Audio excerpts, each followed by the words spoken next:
Now we move to the next session. It's a great honor to introduce Prof. Dr. Muhammad Yassin, and he will talk about concepts of biosimilars. Please, Dr. Muhammad. Thank you. Thank you. I would like to thank Sandus for inviting me to this talk, and I will start my talk right now. Biosimilars, when efficacy meets economy. These are my disclosures. Biosimilars improving access to revolutionary cancer drugs. A tremendously rising cost of anti-cancer drugs during the last 20 years, the top cancer drugs with the highest total spendings are all biologicals. As we see here, the cost of cancer drugs at the time of FDA approval from 1965 to 2019. And as we see here,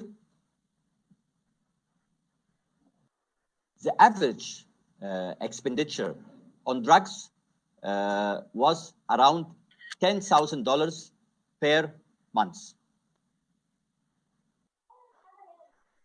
And here is the median monthly price of a new anti-cancer drug versus median monthly family income in the United States. And as we see here, the relation between the median monthly income and the relation with the median monthly price of a new anti-cancer drug. And as we see here, the gap between the price of anti-cancer drugs and the income, which is lower, this is called financial toxicity. And we have to overcome the financial toxicity for treating more patients with the same effect as regarding overall survival and progression-free survival. So here are the top 7 biologicals according to expenditure: pembrolizumab, nivolumab, rituximab, denosumab, pegfilgrastim, bevacizumab, and trastuzumab. And as we see here, rituximab, the total spending in 2018 was around 1,699, and for pegfilgrastim, it was around 1,371. So, according to US Medicare Part B drug spending dashboard, cancer drugs with the highest total spending are all biologicals. So we will talk about the biologicals versus chemical drugs and what do we need to know about biosimilars. As we see here, the relation or the comparison between chemical drugs and biologics. Chemical drugs are small, low molecular weight, simple, well-defined, reproducible chemical reactions, identical copies can be made, and completely characterized, relatively stable, mostly non-immunogenic. And for example, doxorubicin molecular weight is less than 500 Dalton, pemetrexate molecular weight less than 500 Dalton. For biologicals, they ranges from relatively small insulin to very large high molecular weight, complex, heterogeneous, living cells or organisms, impossible to ensure identical copies, impossible to fully characterize molecular composition, unstable, sensitive to external condition, immunogenic, and the molecular weight, like for example, insulin is 5,000 Dalton to monoclonal antibodies with a molecular weight of 150,000 Dalton. So biologics are very complex medicine produced by biotechnology using sophisticated cell systems and recombinant DNA technology, made by living organisms, bacteria, yeast, mammalian cells to produce recombinant proteins. Need to grow these living cells in vitro under stringent controlled condition, fermentation upstream process. Need to extract and purify the recombinant protein to generate drug substance downstream process. Need to formulate into final stable drug products. These products are extremely sensitive to physical conditions, temperature, shear forces, chemical phase, and light, and enzymatic action as well as microbial contamination. Such complex manufacturing process is tightly controlled by regulatory authorities with regular inspection. So, as we see here, example of biologics can differ in size and structural complexity. Small biologics like insulin, 5,000 Dalton, large protein biologicals like filgrastim, and glycoproteins like monoclonal antibodies, for example, rituximab, 143,000 Dalton. So, a peculiar feature of all biologics, living cells are used as a protein factory. Due to post-translational protein modifications, the produced proteins are not 100% identical in different patches. The living organism biologic system naturally exists in variable forms, plus the complex manufacturing process adds to this inherent variability. So any biologic will display a small degree of variability between different batches of the same medicine. Identicality doesn't exist in the world of complex biologics, and patch-to-patch variability in fact exists in the manufacturing process. So consecutive batches of the same biologic show a small variability within accepted ranges. The biological activities remain the same even with the same minor difference in the sugar molecules. And as we see here, patch number 1 and patch number 2 and patch number 3, there are variabilities in the sugar molecular level. So the biological activity remains the same in the presence of a minor difference in the sugar molecule. Patches of any biological medicine are not born the same. So here we have an example of the difference in Mabsera, Toxican, or Toximab. Roche is the reference drug or the original drug, patches over time. And as we see here, there is a difference between pre-shift patches and post-shift patches. Monitoring patches of an approved rituximab revealed a minor shift in quality. A shift in the glycosylation pattern structure resulted in different potency in cell-based assays. So variability is tightly controlled and needs to be within defined ranges that are agreed with the regulatory authorities. The observed changes don't result in an altered clinical profile, therefore is acceptable by the health authorities. So biologics and biosimilars. Biologics are innovative treatment option for cancer patients and also other debilitating diseases. However, they are linked with very tight costs and hence a limited patient access. Recently, biosimilars have emerged as more affordable option for many patients who rely on biologic treatment.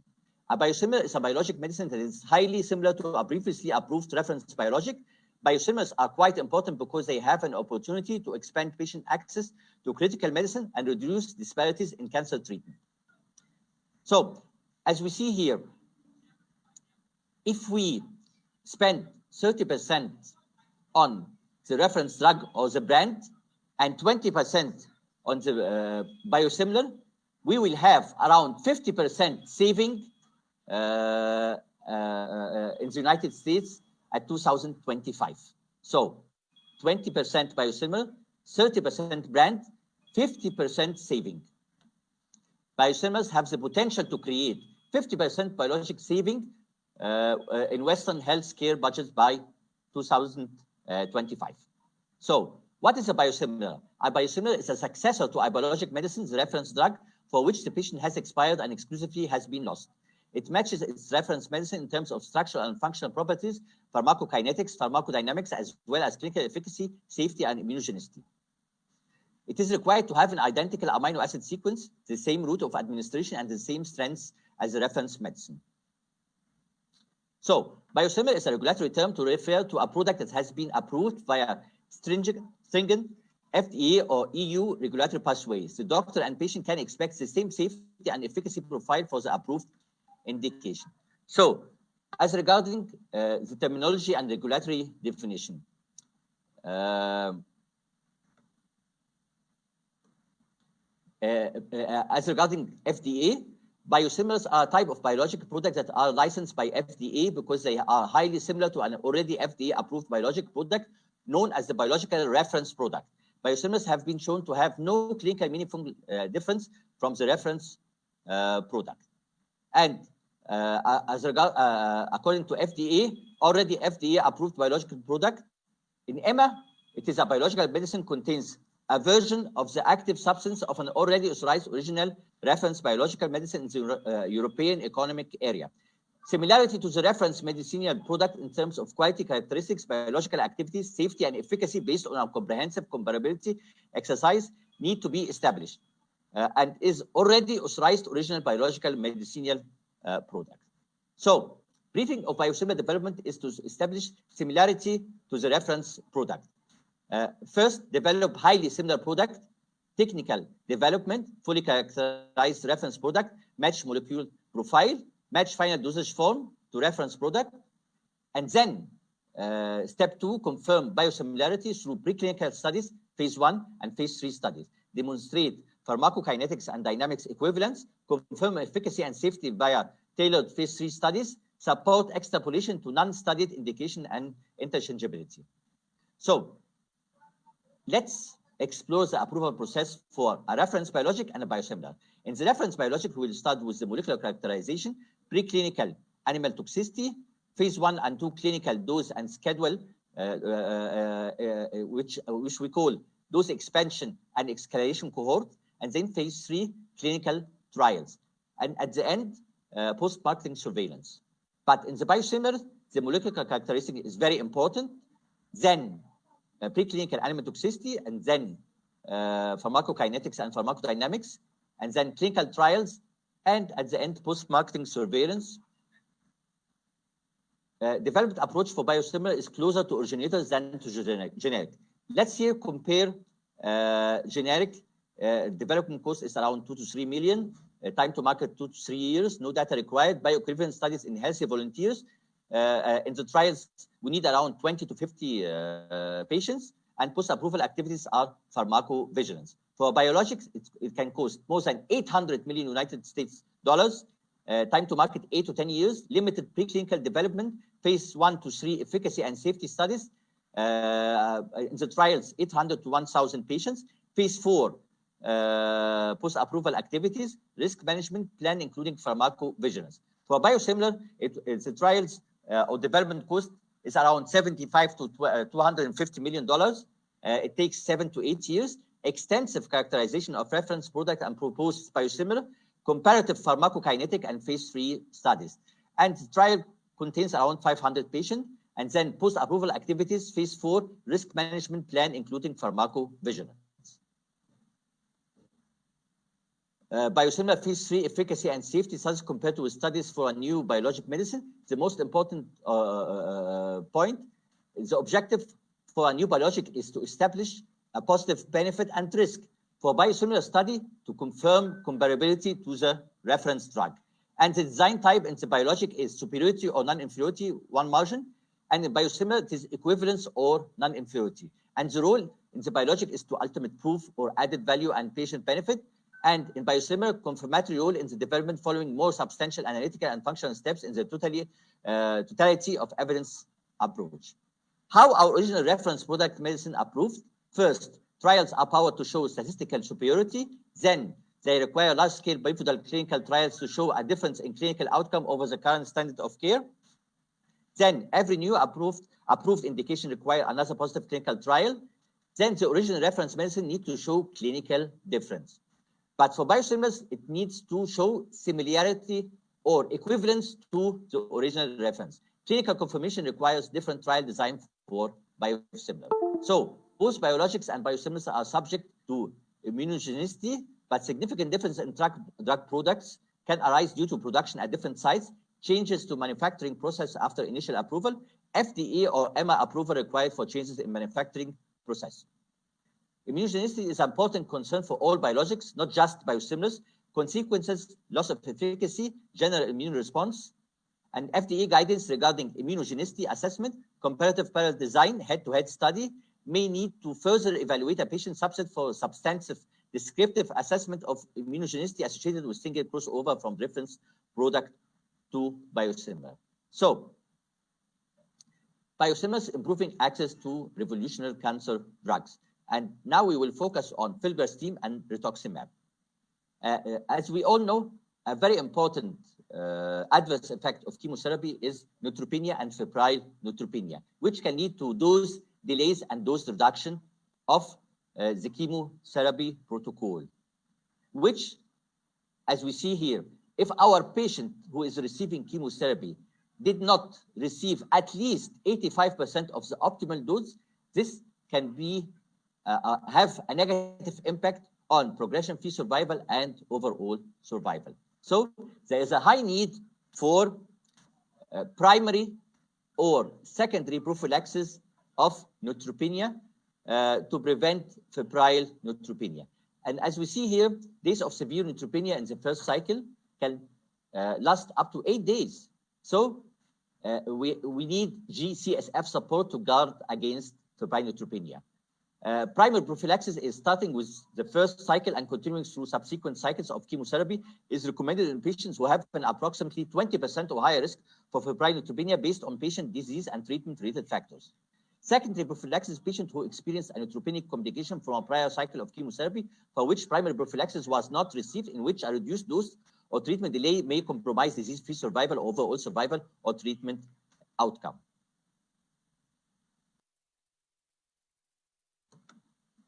So there were some pivotal studies to show the effect of adding Nubigen as a GSF prophylaxis in patients receiving chemotherapy, cyclophosphamide, doxorubicin, and etiboside in patients with small cell lung cancer versus placebo.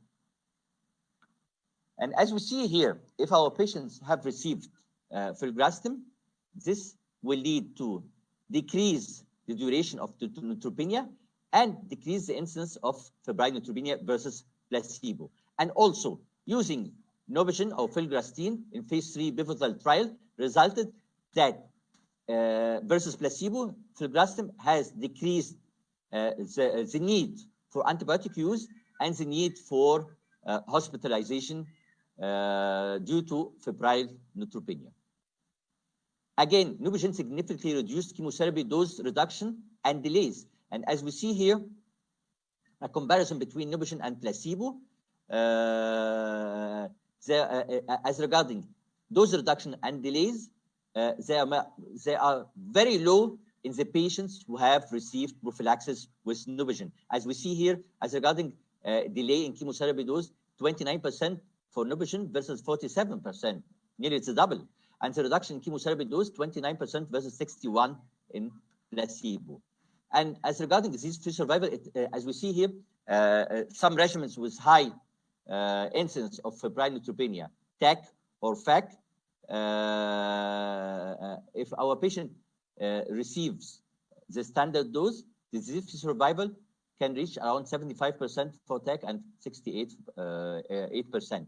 But if neutropenia occurs in the TAC, it is very high. It is around 65.5, and in fact, it's 49.3, and febrile neutropenia is 24.7 versus 2.5 in the FAC regimen, which denotes the urgent need for prophylaxis to improve disease-free survival.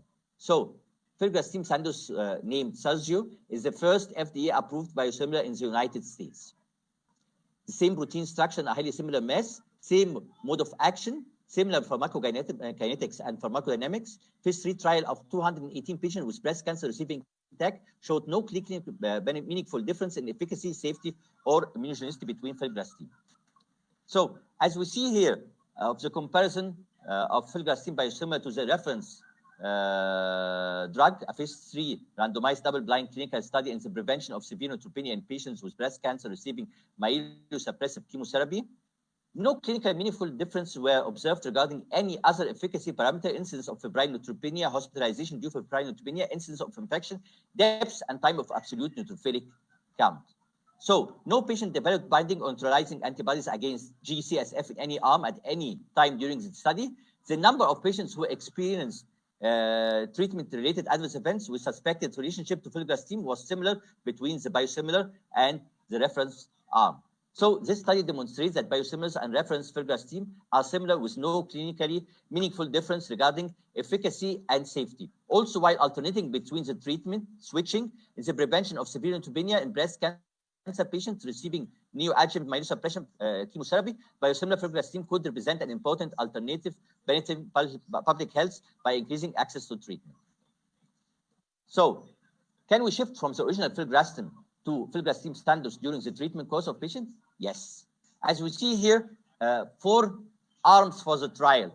An arm in which we use filgrastim Sandoz all through the C cycles, and the other arm we will start with filgrastim Sandoz, then the reference, then filgrastim Sandoz, then the reference, and filgrastim Sandoz, and then the reference.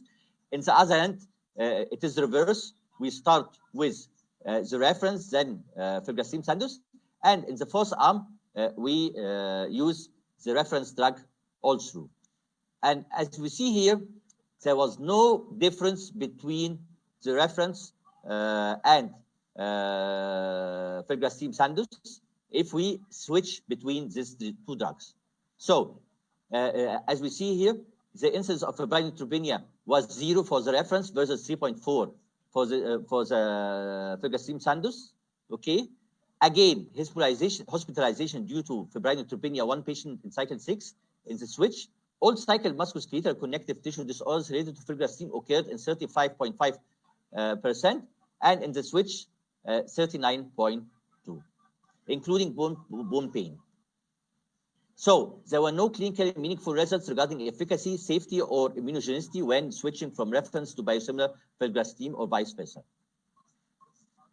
So here we use the expression extrapolation, in which we have proven in the indication of prevention severe neutropenia and febrile neutropenia that filgrastim Sandoz is equivalent to the reference drug. So according to these results, we can extrapolate the result to use it in other indication for which the reference GCSF was approved, like febrile neutropenia associated with myelosuppressive treatment of non-myeloid malignancies, neutropenia and related clinical sequelae in bone marrow transplantation, neutrophil recovery and duration of fever associated with induction and consolidation chemotherapy for AML, autologous progenitor cell mobilization and collection, and severe chronic neutropenia. So ASCO guidelines, filgrastim, TBO filgrastim, as well as filgrastim Sandoz and other biosimilars as they become available can be used for the prevention of treatment-related febrile neutropenia. The choice of agent depends on convenience, cost, and the clinical situation. Another drug is, another biosimilar is, we will have a focus on rituximab as an example of an indispensable biological vitamin R. So rituximab is used in non-Hodgkin lymphoma, frontline or relapsed refractory low grade of follicular CD20 positive B cell non-Hodgkin lymphoma, diffuse large B cell lymphoma, Burkitt lymphoma, hairy cell leukemia, mantle cell lymphoma, marginal zone lymphoma, post-transplantation lymphoproliferative disorder, primary cutaneous B cell lymphoma, and Castleman disease. CLL previously untreated, previously treated patient in combination with Fludara and cyclophosphamide and bendamustine, and also patient in small lymphocytic lymphoma. So this is the structure of the molecule of the MabThera or rituximab, the reference drug molecule. This is the potential effects of anti-CD20 antibodies on tumor cells.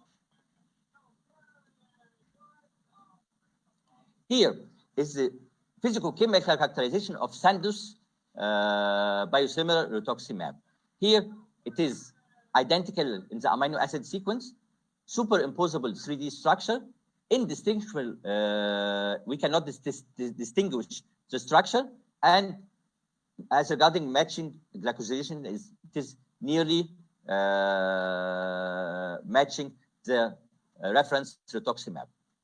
And it has comparable purity, aggregates, and particles level as measured by a broad range of analytical methods, and comparable change variant profile according to the cation exchange chromatography. So the phase 3 ASSIST follicular lymphoma trial wants to compare between Sandoz biosimilar rituximab versus the original reference rituximab in follicular lymphoma with the same dose, 375 milligram per meter square plus CVB chemotherapy. As we see here, Sandoz biosimilar rituximab demonstrated equivalent pharmacokinetics and pharmacodynamics to reference rituximab in patients with follicular lymphoma.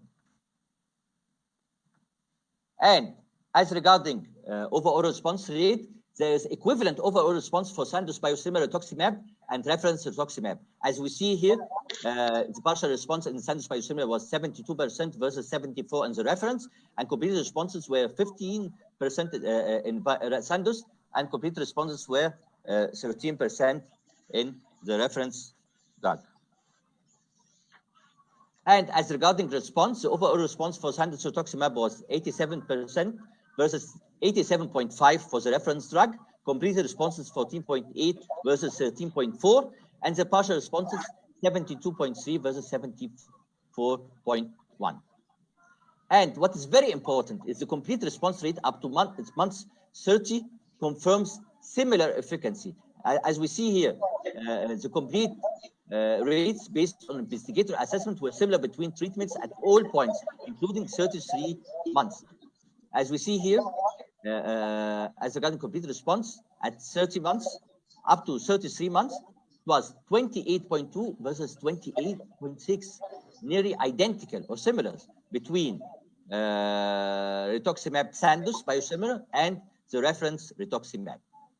And as we see here, the complete response rates up to month 30 confirms similar efficacy. And as regarding toxicity or safety profile, they were all matching together, Sandoz biosimilar rituximab and the reference rituximab. And here again, as regarding immunogenicity summary, 3 key trials showed matching immunogenicity profiles for Sandoz biosimilar rituximab and reference rituximab. The ASSIST-RA trial rheumatoid arthritis, ASSIST-RT, and ASSIST follicular lymphoma trial. So our Sandoz biosimilar for rituximab is called Rixathone. Okay, so this is the last trial, which is the REFRACT trial, in which we use the drug alone in treatment. It is a retrospective multicentric patient chart review, document real-life effectiveness in hemato-oncological indications for Rixathone, Sandoz rituximab biosimilar. And this study was done in Germany, and the timeline of the study was from 2017 till March 2020. As we see from the REFLECT study, R-SHOP is administered according to the product label every 2 weeks, SHOP 14, or every 3 weeks, SHOP 21 for 6 to 8 cycles. The primary endpoint is complete response rate. Although other rituximab biosimilars have been evaluated in confirmatory clinical trials for this diffuse large B-cell lymphoma, our study represents the first real-world post-approval data for rituximab biosimilar in diffuse large B-cell lymphoma, which is an extrapolated indication for Sandoz rituximab. In this analysis, interim baseline patient data and disease characteristics were as expected for treatment-naive patients with CD20 positive diffuse large B-cell lymphoma, and safety was as expected for rituximab-based treatment. So conclusion, interim baseline data are expected for treatment-naive patients with CD20 diffuse large B-cell lymphoma. Safety results are as expected for rituximab-based treatment. The study is ongoing. Biosimilar rituximab has the potential to provide saving for healthcare system, broaden patient access to rituximab-based chemotherapy, and support the sustainability for cancer care. So if I'm already being treated with a biological reference medicine, can I be switched to its biosimilar? As we have done in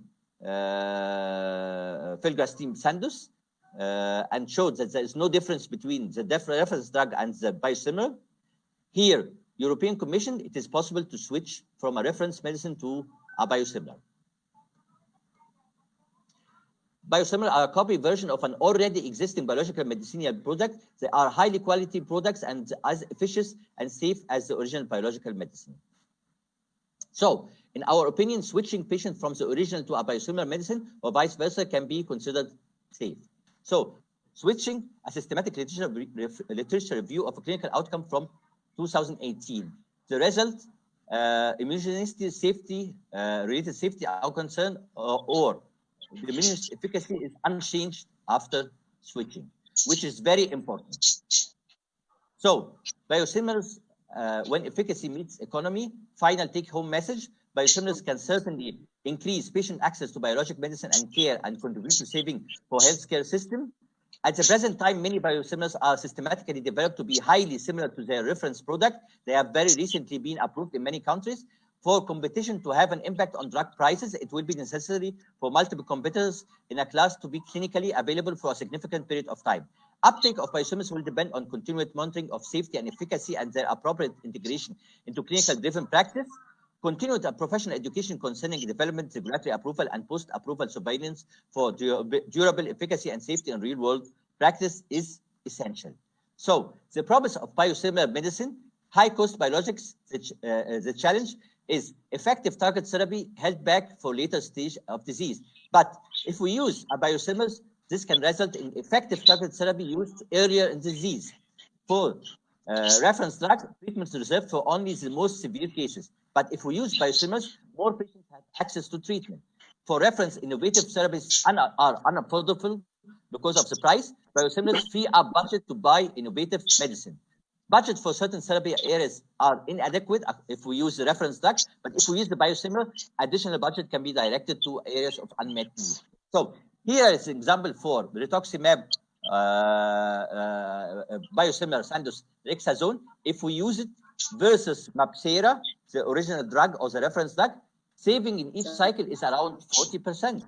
And also in filgrastim biosimilar Stasio versus Nubigen, also saving in each syringe is more than 40%.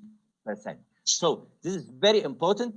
And as I have shown you, the cost effectiveness of using a biosimilar, and the most important point is that we can switch between the biosimilar and the reference drug, and the biosimilar is near or identical to the original or the reference drug. Thank you for your attention. Thank you.